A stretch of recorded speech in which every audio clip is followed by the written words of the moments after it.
Hi, this is Amol. In this video, we will be going through a subject manufacturing process, which will be in for second year mechanical. Let us see casting process, that is unit 1. Under unit 1, let us see what contents we have. So under casting process, we will go through sand casting. In sand casting,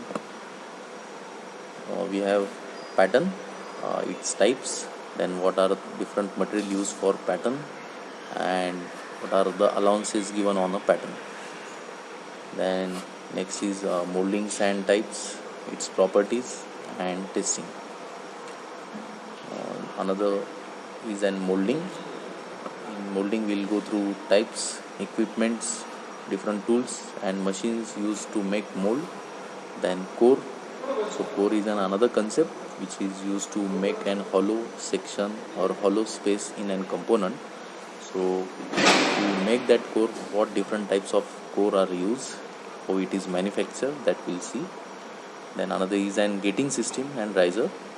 So gating system is basically a study of a molten metal flow from pouring basin to the riser. So how once you pour the molten metal, how the metal will be going to be flow into that cavity, that related study is nothing but the gating system and riser.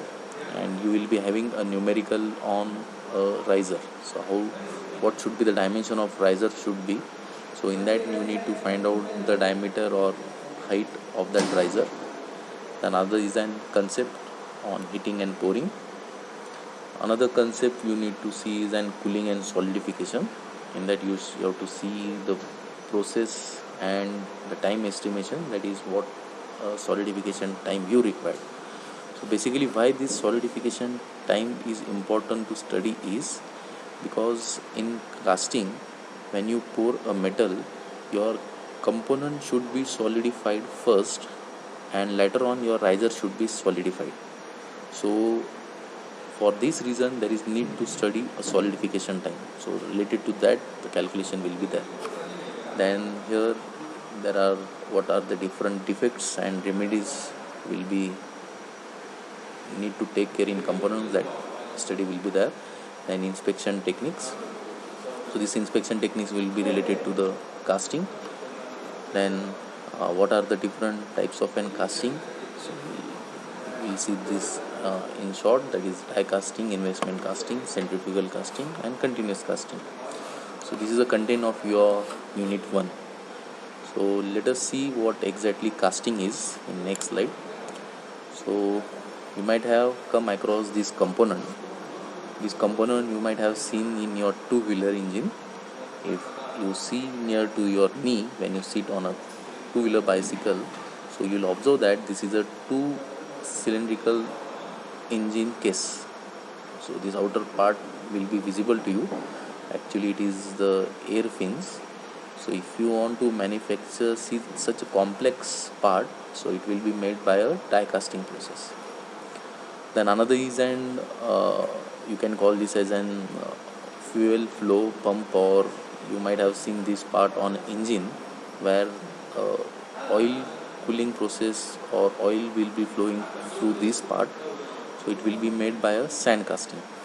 So what is different between die casting and sand casting is here you will be using a permanent mold which will be made by metal, that is your cavity which is made, that will be made of an metals. In this case the cavity will be made of an sand. So if you want to remove a component from a cavity after solidification or after whole process have been done, then you have to break the sand and then you will get this component. So for that reason we call this as an permanent casting and this we call sand casting. Then another is an investment casting. So these parts are related to investment casting. Here the critical shape or some complex shape or aerospace component if you want to make, that will be made under the investment casting. So we'll see this part later on in detail. You just remember that this type of an casting component is used or uh, it can be called as an casting is a process in which molten metal is poured into the cavity. The shape cavity is same as a casting component to be produced and allow it to solidify. So after solidification, you will be getting all these components. So sometimes you may require uh, post processing or machining on this component to get this final shape. Basically, casting components have good heat transfer rate, or as well they can absorb a good uh, vibration. They have a good vibration absorption capacity. So if you have seen your lathe machine, milling machine, or drilling machine, their base are actually made by the casting process, or their bed also, where the tool posts are sliding, where you fix your vise on the milling machine table. Those all tables or bed or base are made of an casting material, or those are the casted parts. Why? Because these all parts sustain vibration, and the casting components have very good vibration absorption rate, as well as they can transfer good amount of heat to the surrounding. For that reason, we use a casting most. Then let us see how that cavity will be formed. So henceforth we will be talking about the sand casting only. So if you want a cavity in a sand, so that shape will be produced by a pattern. So you can call a pattern as an exact replica of your casting component. Whatever the shape on the component will be there, the same shape has to be given on your pattern as well, but its size will be the different.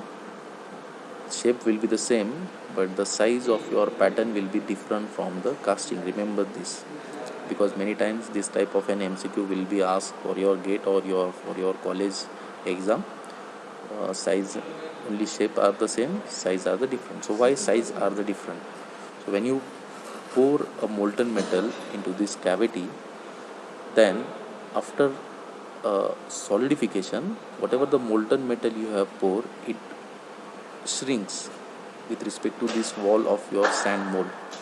So if it gets shrink, whatever the original dimension of the cavity will be there, the same dimension will be not getting on your component. So you need to provide an extra allowance on a pattern. So for that reason, the size of your pattern is not same with respect to component. If you keep your component size and pattern size same, then there is a chance of getting shrinkage. Due to shrinkage, the component may get uh, uh, may be rejected due to the uh, not getting the accuracy of your component. So whatever the dimension which you want on actual component, that will be getting reduced and your component will be rejected. So here I have explained, you can see the figure where how this cavity have been formed by using this pattern. So this part, bottom part is called as an first drag, and this is called as an cope. So first you need to keep this uh, drag in opposite direction, then you have to place your pattern over here, then you have to pour a sand, then you have to ram it well, then you have to make it inverse. After making it inverse, you need to keep another flask on it. It is a top flask, you can call, or it is also called as an cope. So after keeping this top flask or cope, you need to provide a way to flow a molten metal into this cavity. So this making a way is called as an sprue. Here you can see, and here you can see there are the vent have been provided. So there is need to provide vent for what reason? Because when you remove this pattern now, and here I can explain well.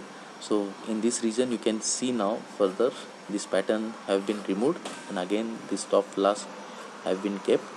Now in this region you will find out that what is the need to provide an vent over here. So when I pour a molten metal through this sprue, it will be flowing through sprue and then it will be going to collect in this cavity. So the molten metal will be carrying a heat with it, and when that molten metal heat comes in a contact with this sand wall, So whatever the moisture present in the sand will be there, it will be forming a gas.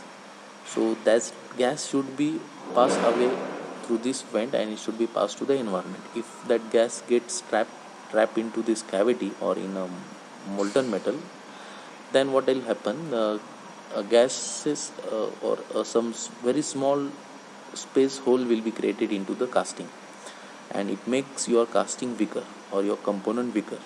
So to avoid this defect, we need to provide an air vent into the sand. So this was related to pattern, and remember that the pattern size is equal to casting size plus minus allowances. So casting size will be the size which you want exactly on your component, and the allowances, there are different types of an allowances: shrinkage allowance, draft allowance, that we will see further. Those allowance should be added or subtracted on pattern itself. So for that reason, here the formula is given. Now what is this? Why we required plus allowances as well as in minus allowances? So you remember that plus allowances will be always provided on the external surface. Whatever the external diameter of this component will be there, on that you need to provide plus allowance. And suppose you imagine that in this component an internal hole is there. If I give a hole into this component, at that time you need to insert a core in here, and that core should be, the allowances like shrinkage allowance should be subtracted, and then that dimension should be provided on that core, so that whatever the actual size of your hole will be there on the component which you require, that will be getting on the component. So this was related to pattern. In next video we will be going through what are the different types of allowances provided on the pattern. So thank you.